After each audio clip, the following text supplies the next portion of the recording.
Coming up on Cedar Valley today, Americans across the country honor our veterans. And Wartburg students participate in the National Day of Silence. And Black Hawk County sheriffs grow beards for charity. This is Cedar Valley Today.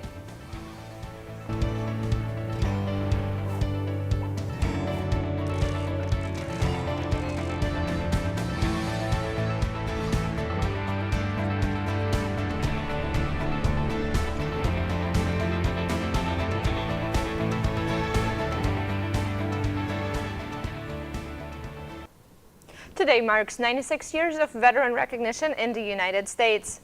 Hello and welcome to Cedar Valley Today. I am Christina Alexander. First celebrated at Armistice Day, the U.S. has been celebrating Veterans Day for 96 years. On November 11, 1919, the day was recognized as the first anniversary as the end of World War I. Finally, November 11 became a national holiday beginning in 1938. Now I'm joined by Cedar Valley Today's Kellen Thompson. Kellen, what have you learned about veterans transitioning from their military past to their civilian future?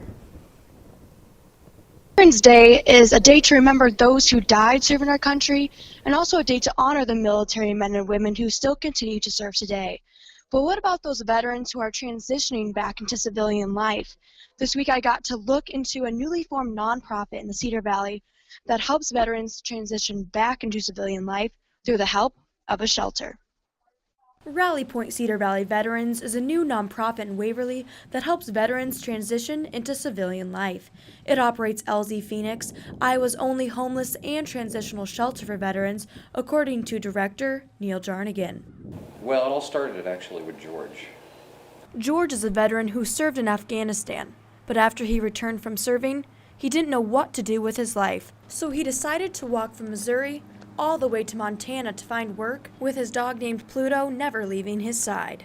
I stopped at various veterans organizations and stuff along the way, and they basically all shut me down and let me fill up my water bottles and go. George's stop in Waverly led him to find the help he needed through Bremer County Veterans Affairs. Director of Bremer County Veterans Affairs, Neil Jarnigan, saw through George's case that some veterans need more long-term assistance when transitioning into civilian life than others. It's not uncommon for us to assist a veteran for a month, month and a half, 2 months before they become self-reliant. Jarnigan and the local Veterans Affairs office wanted a place for veterans to go while they figure out what to do. In November of 2014, Waverly Homes offered one of their properties for the local Veterans Affairs to use for their project at no cost. But when the county denied the project, the nonprofit Rally Point Cedar Valley Veterans was formed in 2015. This shelter, with Neil Jarnigan, Director of Rally Point Cedar Valley Veterans, offers the same services that Neil Jarnigan with Bremer County Veterans Affairs offers. Except that Bremer County Veterans Affairs does not have a shelter. Rally Point Cedar Valley Veterans does. Veterans are able to stay for 90 days at the LZ Phoenix shelter, free of charge. We do take the time, and it doesn't really matter how much time. And we use our community organizations to get them the resources that they're already providing. We just have to connect A to B.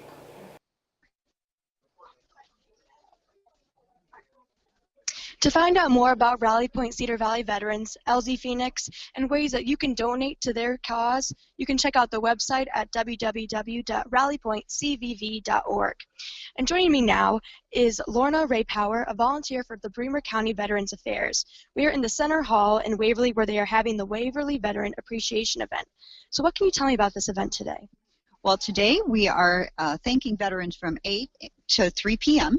And this is for veterans and their spouses, also active duty. So last year we had about 500 people through the event. We are just wanting to honor them and thank them and let them and show our appreciation. Veterans can come and visit many of the vendor displays. We have flu shots, haircuts, chair massages, chiropractic consult, legal consult, a great lunch planned, a tribute service. We have entertainment throughout the day, starting a little bit later. And this is the 3rd year, and last year it was so well received that we've decided to do it every year. Awesome. So what are some other things that are going on? I understand that the band is coming, and will you be having some sort of tributes too? Yes, the Veterans Tribute is at 11, and the band will play Waverly Shell Rock High School Band will be playing, and we also have the Double J Wranglers performing later in the day as well. Awesome. So why do you think it's so important to honor the veterans on a day like today? I like to tell people this. Think of the world without them and how very different it would be. Definitely. Well, thank you so much for joining us this morning. Back to you, Christina. The 2 women suspected and the government staff have been arrested. A car. A car gives you freedom. A new beginning. Room to grow. And in time, room to grow up. Your dream car evolves, and protecting it takes committed support. American Family Insurance.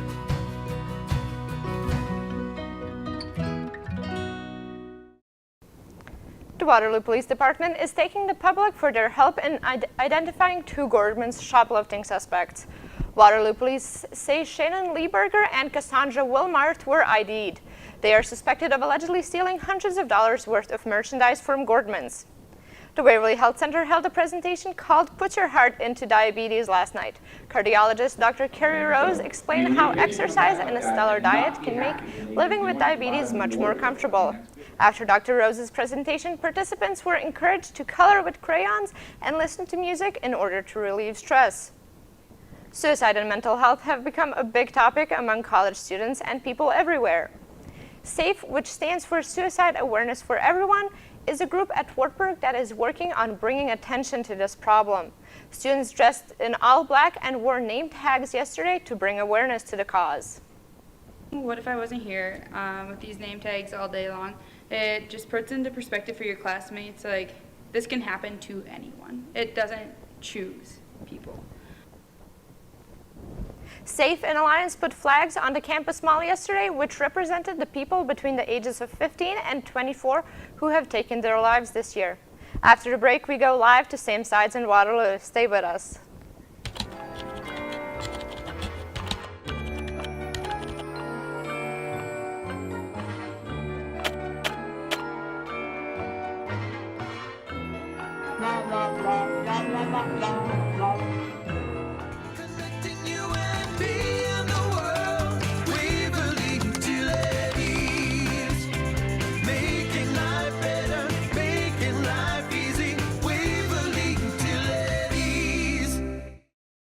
As cities across the U.S. celebrate veterans, one Waterloo building is also being recognized today.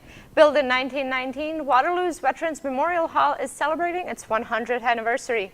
There at the hall this morning is Cedar Valley Today's Sam Sides. Good morning, Sam.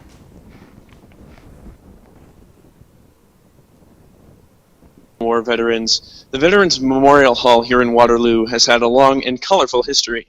I'm joined today by Mr. Randy Miller, a member of the Commissions Board here at Veterans Memorial Hall. Thanks for joining us this morning. Yeah, glad to have you here. Appreciate it. Obviously this is a pretty big event going on, 100th anniversary. What sort of events are you having today? Well, first of all, we're just going to recognize all the veterans that have served our country, and also give homage to those that have given their lives. We also recognizing and remembering, obviously, the history of the building and what it took to get this built. It was more or less a monument and tribute to those Civil War veterans in particular. And so anyway, we're honored to be a part of that, and glad to be a part of this great nation and doing those things. So again, appreciate you being here today. Appreciated from you as well. So 100 years, obviously this building has served many purposes. Can you tell us some of those? Well, at the outset, the building was constructed in 1915, and it took some doing to get that done. But anyway, so that was at the outset of World War I. And right after World War I in 1918, they had a major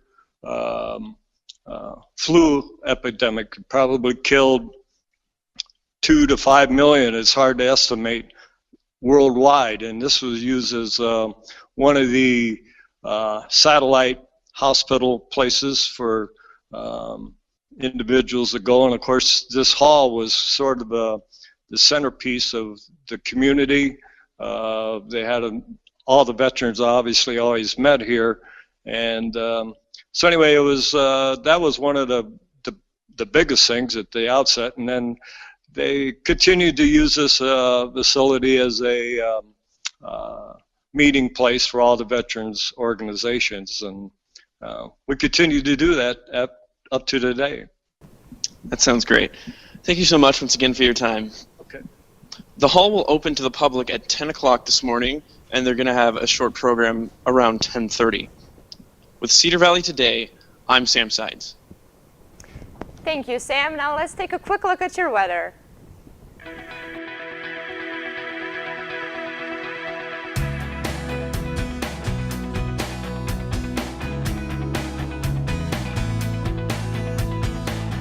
Are you a high school senior passionate about becoming a writer, producer, editor, or even a cinematographer? Wartburg College's Department of Journalism and Communication wants students like you to join our award-winning creative community.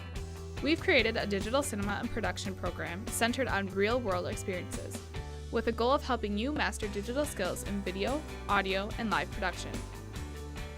You'll have the opportunity to work in our digital production control room, live recording studios, and have access to our full line of digital cinema gear. This program is designed for digital creatives who want to explore areas such as screenwriting, producing and directing, digital cinematography and lighting design, music production and digital audio recording, live video production and streaming. We're committed to training the next generation of digital storytellers. For more information about Wartburg's Department of Journalism and Communication, find us online and on Facebook. UNI students have partnered with businesses on College Hill and Community Main Street to paint the town red this week. People can purchase $5 bracelets to receive deals on College Hill or buy a punch card to use on Community Main Street from 11 a.m. to 10 p.m. on Thursday. One of the things the students insisted upon, and I'm really proud of them for this, is they insisted that we get information from the Heart Association so that we can distribute that to the community and make sure that the community understands what the Heart Association does and how to teach people to better help themselves with their heart and how to deal with any kind of heart problems that may occur. The students' goal is to raise over $5,000 and all proceeds go to the American Heart Association. The Blackhawks County Sheriff's Department donates their money and faces for charity. No Shave November has been an ongoing trend across the nation, and the Sheriff's Department donated the money they raised for the Sullivan Harto Davis Honor Flight program. Normally, it is against the policy at the Sheriff's Department to have bearded officers, but an exception is made this month. Deputy Jeff Chase enjoys most to be able to help people whenever possible. If I see somebody in need, try to, help them out as much as possible. Even being a deputy, that's part of our job. You see a car broken down on the side of the road, they need gas. I'll go even use my own money if I need be to get them back on the road. And we'll be back in 30 seconds. It's internet and TV like never before. Introducing Extreme. With extreme flexibility to watch live TV on your favorite devices in your home, plus the power to watch your DVR shows on the go. Extreme speeds up to 150 meg and an ultra-fast Wi-Fi system built for multi-streaming HD. You can even access popular apps on your TV. Simple, powerful, extreme. New from MediaCom. Influential music legend Alan Toussaint died at the age of 77 on Monday of a heart attack. Toussaint's musical hits included Fortune Teller and Southern Nights. During his career, he collaborated with artists across all genres, including the Rolling Stones and Alison Krauss. President Obama awarded the New Orleans native a National Medal of Arts in 2012. Toussaint was inducted into the Rock and Roll Hall of Fame in 1998. Thanks for watching Cedar Valley Today. Be sure to like our Facebook page for more Cedar Valley news. Also, follow us on Twitter. Have a great day, Cedar Valley.